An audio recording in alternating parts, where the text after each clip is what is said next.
you know that these transformations and innovations, they have an extremely high failure rate, but yet we know we have to do something different. We know we have to transform, or we are living on a melting iceberg here.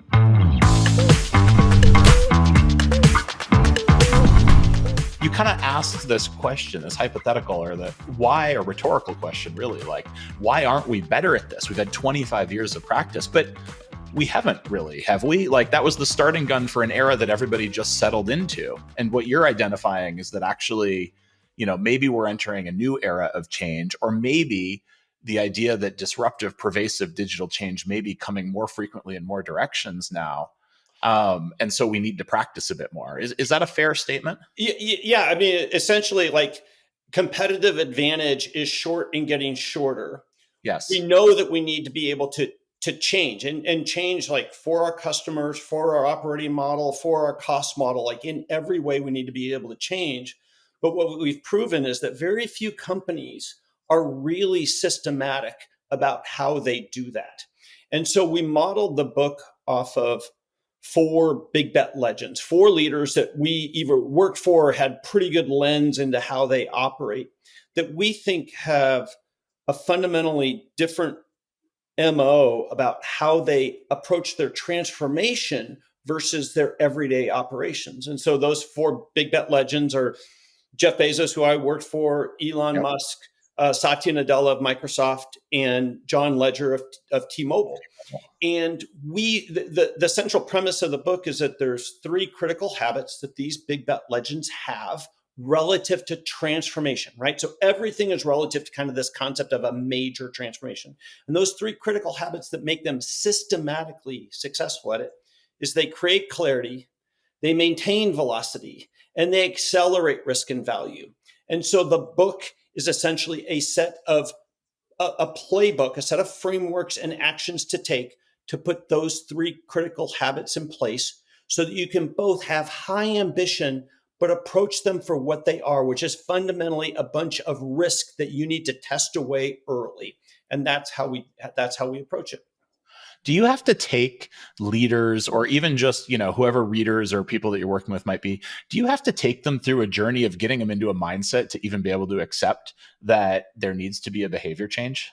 What a great question. I always say, like, I'm an engineer by background. Like, I really should have been a psychologist, and everything, right? Like, I think there might be some overlap, by the way. Exactly. But I always have to figure out, like, who's the person that I need to not just buy in, but to be the leader for this. Because if I can get, there's an unlock there, right? And it really is about creating small patterns and awareness within a team, working that out, and then working with them to replicate that, right? That's fractal theory of change in motion. And so the answer is yes. And to some degree, that's back to why I wrote this book. I wrote this book so that on one hand, people that I'm working with, teams that I'm working with, I can bring them quickly into an at-depth conversation on, like, oh, so this is the journey. Here's how we're going to go about it. Here's both principles and tactics for how we do it. We can agree or disagree relative to those, but at least we're clear about it, right? And so I can fundamentally understand the things that I am expert in as an operational leader aren't just inadequate. They're likely wrong and cause harm when it comes to major transformation. And if I can get them to agree on that, to your point, then it's like, okay, now we've identified the enemy here and everything, right? Which is everything we've learned. We're going to go through a set of practices in order to step down the staircase into how to actually be a transformational leader. Yeah, and I love that you said that, because I think that it is incredibly important. The notion, right, that the incentives, the efficiencies, the processes that create, value at scale in enterprises run counter to innovation. Like, I think we can all wrap our head around that, right? We can all read Innovator's Dilemma. We've all worked or lived in large companies, and blah blah blah. And we all know the short-term incentives Yes. and mindset that's in play, Yes. right? Absolutely. But that is a very different thing than what you just said, which is an acceptance, a level of acceptance that actually what I am doing as a person, as a human, as a leader might be counterproductive to the risk taking and the risk portfolio that I want to build. Yeah. We wrote this book specifically for senior leaders and the teams that support senior leaders in building, whether it's their new business incubation team or their strategy team or their digital transformation team or their AI team, like whatever team it is, and the senior leaders. This book is written for that job right there. There's lots that has been written about kind of the individual contributor and kind of the methodology of agile and lean and everything, right? But we couldn't really identify anything that's like, as a senior leader, what do I need to do differently in my job relative to major transformation?